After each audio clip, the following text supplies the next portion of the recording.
അതിനുള്ള മാതൃക ഉപദേശം അത് അനുഭവിച്ചവരിൽ നിന്ന് മാത്രമേ കിട്ടൂ. വീണ് കഴിഞ്ഞാൽ പിന്നെ അവരുടെ അവയവങ്ങൾ പലതും ചേരിച്ച്, അല്ലെങ്കിൽ മനസ്സുകൾ പലതും ചേരിച്ച് പലതും നഷ്ടപ്പെട്ടെന്നിരിക്കാം. അങ്ങനെ നഷ്ടപ്പെട്ട് അവശതയായതിനു ശേഷം പിന്നെ എന്നെ പോലെ വലുതായിട്ടൊന്നും പറഞ്ഞിട്ട് വലിയ കാര്യമൊന്നുമില്ല. എല്ലാത്തിനും ഒരു ഗുണപാഠമുണ്ട്. ആ ഗുണം എന്ന് പറയുന്നത് വെറുതെ സുഖിച്ച് AC റൂമിലിരുന്ന് നല്ല രീതിയിലുള്ള പത്രങ്ങളിലോ പേപ്പറുകളിലോ എഴുതി പ്രസിദ്ധീകരിച്ചങ്ങോട്ട് വിട്ടത് കൊണ്ട് മാത്രമായില്ല. അതിനേക്കാൾ വലിയൊരു ഗുരുവാണ് അനുഭവം എന്നത്. ഈ അനുഭവത്തിന്റെ യാഥാർത്ഥ്യങ്ങൾ നമ്മൾ സംസാരിക്കുമ്പോൾ എന്നെപ്പോലെ തന്നെ ആയിരക്കണക്കിന് അനുഭവങ്ങൾ പറ്റിയിട്ടുള്ളവർ ഒരുപാട് പേര് വേറെ ഉണ്ടാകാം.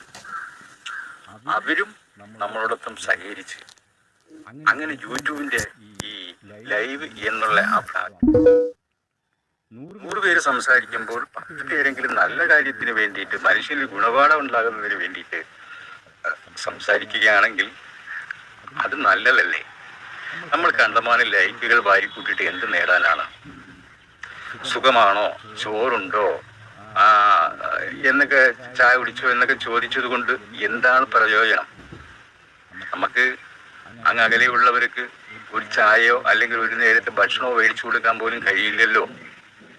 പിന്നെ നമ്മൾ ഈ എന്തിനാണ് ഇങ്ങനെ ആശയോടുള്ള ചോദ്യങ്ങൾ ചോദിച്ച് അങ്ങനെ ചില ബഹുമാന്യ പ്രേക്ഷകരെ നിരാശപ്പെടുത്തുന്നത് എന്നതാണ് എൻ്റെ ചോദ്യം. അത് ചോദിക്കാം. നമ്മൾ ഒരാളോട് അധികം സംസാരിച്ച് നിൽക്കുന്നതായിട്ടുള്ള ആ സമയത്ത് നമുക്ക് ചോദിക്കാം, കുഴപ്പമില്ല. പക്ഷെ അത് മാത്രം ഒരാൾ വന്ന്, 10 ആൾ വന്ന്, 100 ആൾ വന്ന്, ഇനി ആയിരക്കണക്കിന് ആൾക്കാർ വന്നാൽ അവരോടൊക്കെ ചോറുണ്ടോ, ചായ കുടിച്ചോ, സുഖമാണോ എന്നത് മാത്രം ചോദിച്ച് ഒരു ഒഴുക്കി വിട്ടത് കൊണ്ട് നമുക്ക് എന്ത് മനസ്സിലാവുന്നു? കേൾക്കുന്ന പ്രേക്ഷകർക്ക് എന്ത് മനസ്സിലാകുന്നു? അല്ലെ? അപ്പൊ അതിനോടൊപ്പം നമ്മൾ ചെയ്യേണ്ടത്, നമുക്ക് ഒരുപാട് അനുഭവങ്ങളില്ലേ, അതില്ലേ വലിയ പാഠക പുസ്തകം.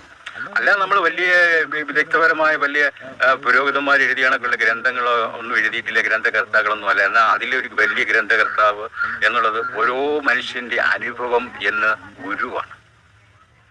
ആ അനുഭവത്തിന്റെ പാഠങ്ങൾ അനുഭവിക്കാതിരിക്കത്തക്ക രീതി, ഇവിടെ നമ്മൾ വീണ രീതിയിൽ കുഴിയിലൊന്നും വീഴാതിരിക്കാൻ വേണ്ടിയിട്ട് വരും തലമുറയ്ക്ക് മാതൃകയാകണം. അതിനുള്ള ഉപദേശമാണ് നൽകേണ്ടത്.